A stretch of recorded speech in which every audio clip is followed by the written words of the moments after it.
بھارتی سطح مرتفع کا سب سے بڑا، بھارتی سطح مرتفع کا، دکن پلیٹو کا بھارتی سطح مرتفع کا سب سے بڑا دریا نکلتا ہے جس کا نام ہے گوداوری، ہے نا. تو یہ ترمبکیشور کے مقام سے نکلتا ہے. تو ترمبکیشور، دیہو، یہ دیہو وغیرہ جو ہے یہ پونے کے قریب ہے. آلندی، ججوری جیسے متعدد مذہبی مقامات. حاجی ملنگ، بی بی کا مقبرہ. بی بی کا مقبرہ کہاں پر ہے؟ حاجی ملنگ جو ہے وہ آپ کا کلیان میں، بی بی کا مقبرہ اورنگ آباد میں، ناندیڑ میں گرودوارا، بامبے کا ماؤنٹ میری چرچ، باندرا کا ماؤنٹ میری چرچ. حاجی علی داتار، حاجی علی کی جو مزار ہے جو سمندر کے اندر ہے، ایک روڈ جاتا ہے وہاں پر، ہے نا، ایک سڑک جاتی ہے. مہابلیشور، پنچ گنی. تو یہ یہاں لوگ سیاحت کے لیے آتے ہیں. کھنڈالا، لوناولا، ماتھیران، چکل دھرا جیسے سرد مقامات. کوئنہ نگر، جائکواڑی ڈیم جو ہے گوداوری ندی پر بنایا گیا ہے. جائکواڑی،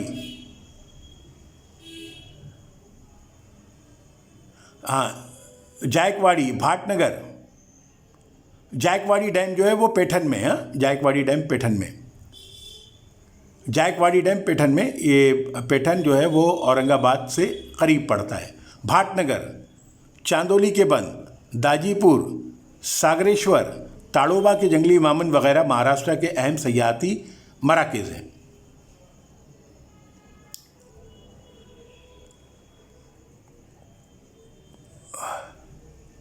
اب آئیے دیکھتے ہیں. کیا آپ جانتے ہیں بھارت کا پہلا عجیب و غریب کتابوں کا گاؤں؟ مہابلیشور سے قریب بھیلار قدرتی مناظر سے آراستہ اور اسٹرابیری کی مٹھاس والے گاؤں ہے. یہ گاؤں جو ہے یہاں پر اسٹرابیری ملتی ہے. کہاں پر؟ یہ مہابلیشور سے قریب ہے، بھیلار کر کے. اس کتابوں کے گاؤں میں کئی گھروں میں سیاحوں کے لیے کتابیں رکھی ہوئی ہیں. مطالعے کے تئیں بیداری میں اضافہ، مراٹھی زبان کے نئے پرانے مصنفین، سنتوں کا ادب، کہانی، نظم، ناول، فنون لطیفہ، کردار، سوانح حیات، نسائی ادب یعنی عورتوں کے ذریعے جو ادب تخلیق کیا گیا، عورتوں نے جو لکھا، ادب اطفال، بچوں کے لیے جو لکھا گیا وہ ادب کی پربہار دنیا میں آپ مطالعے کا مزہ لیں. اس مقصد کے تحت حکومت مہاراشٹر نے یہ منصوبہ عمل میں لایا ہے. اگر آپ سیاحت کے لیے مہابلیشور جائیں تو بھیلار گاؤں یعنی کتابوں کے گاؤں کو ضرور دیکھیں. پھر مہابلیشور، پنچ گنی، یہ سرد آب و ہوا کے مقامات ہیں. ہزاروں سیاح ان مقامات کی سیر کو جاتے ہیں. وہاں گائیڈ سیاحوں کو کچھ اہم جگہوں کی معلومات دیتے ہیں اور انہیں وہ جگہ دکھاتے ہیں. کچھ مخصوص جگہوں پر فوٹوگرافر تصویریں نکال کر دیتے ہیں. گھوڑے والے گھوڑے کی سواری کرواتے ہیں. یہ سب کام وہاں کے مقامی لوگ کرتے ہیں. اس کام کی وجہ سے انہیں بہتر روزگار ملتا ہے. یعنی سیاحت ان کی گزر و بسر کا ذریعہ ہے. معیاری تعلیمی اداروں کا دورہ کریں. کسی جگہ کی مقامی تہذیب کو معلوم کریں. تاریخ ہے، رسم و رواج ہے، تاریخی یادگاروں کا دورہ کرنا ہے. مختلف شعبوں میں حاصل کردہ کامیابی کا مطالعہ کرنا. وہاں کیسا رقص چلتا ہے، کیسی موسیقی ہے، جشن وغیرہ میں حصہ لینا. اس شہر کو کیا کہیں گے؟ تہذیبی سیر کہیں گے یا تہذیبی سیاحت کہیں گے. تو 1975 میں مہاراشٹر کارپوریشن برائے فروغ سیاحت کی بنیاد رکھی گئی. یعنی کس طرح سیاحت کو فروغ دیں ان تمام مقامات پر. تو اس کے لیے کیا ہے؟ مہاراشٹر کارپوریشن برائے فروغ سیاحت، اس کی بنیاد رکھی گئی 1975 میں. اس کی وجہ سے سیاحت کو فروغ حاصل ہوا. اس کارپوریشن کے ذریعے ریاست میں 47 جگہوں پر سیاحوں کی رہائش کا انتظام کیا گیا ہے، جس میں تقریباً 4000 سے زائد سیاحوں کی رہائش کا انتظام ہوتا ہے. اس طرح کئی نجی تاجر اس تجارت میں شامل ہوتے ہیں. تو ایک طرح کی یہ تجارت بھی ہے. سیاحت جو ہے وہ تجارت ہے. تو آپ جب سیاحت کا پیشہ آج تجارت کی شکل اختیار کر گیا ہے، تو آپ جو ہے ان چیزوں کو پڑھیں.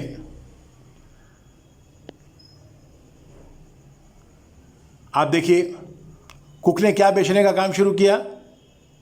سیاحت کی ٹکٹیں بیچنے کا کام. مہابلیشور کے قریب بھیلار نامی گاؤں کس کے لیے مشہور ہے؟ کتابوں کے لیے مشہور ہے نا. ماتھیران سرد آب و ہوا کا مقام ہے. تو یہ آپ کو جو ہے، تاڑوبا میں گفا نہیں ہے تو تاڑوبا غلط ہے، تاڑوبا میں جنگلات ہے. کولہاپور مندر اجنتا عالمی ورثے کا مقام.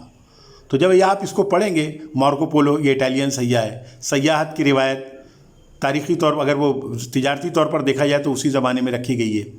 اور آج تو بہت زیادہ یہ روایت فروغ پا رہی ہے. زرعی سیاحت اس کو کہیں گے جس میں کھیتی باڑی کی چیزوں کو جاننے کے لیے آپ سفر کرتے ہیں. جیسے کہ یہاں سے کس طرح ٹیکنالوجی استعمال کی جاتی ہے اس کو جاننے کے لیے اگر کوئی اسرائیل جاتا ہے تو وہ زرعی سیاحت ہے. یا شہروں کے لوگ گاؤں کی طرف جاتے ہیں صحیح کھیتی باڑی کو جاننے کے لیے تو وہ زرعی سیاحت ہے. تو اب مجھے اجازت دیجیے، انشاءاللہ میں پھر حاضر ہوتا ہوں اگلے سبق کو لے کر. تو آج ہمارا یہ چیپٹر کمپلیٹ ہوا، سیاحت اور تاریخ، ہے نا. تو سیاحت جو ہے وہ ایک کاروبار کی حیثیت رکھتا ہے.